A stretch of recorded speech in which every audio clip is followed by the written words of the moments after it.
Hey guys, wanna know if your WhatsApp account has linked devices to it? Let me show you how easy it is to check it. So follow this simple step-by-step tutorial. Now let's get started. First off, open WhatsApp on your phone and now you'll probably land on the chat page. So from here we'll probably need to open the settings of the WhatsApp, but the way there could be different depending on the device which you're using, whether it's an iPhone or an Android. So anyways, I'll just tap that gear icon at the bottom right.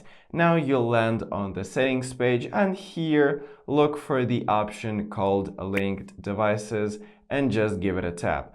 So when inside these settings, you will see any linked device to your WhatsApp account if there are any.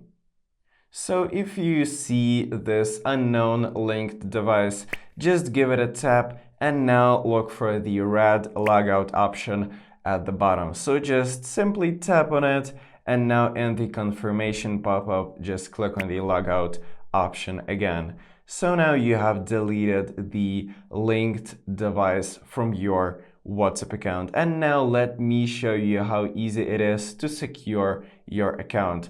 From here, just go back and click on the account option with the key icon. Now open the two-step verification settings right here and click on the turn on right there. Now just create a 6-digit PIN that you can remember. I'll just go with 6 ones.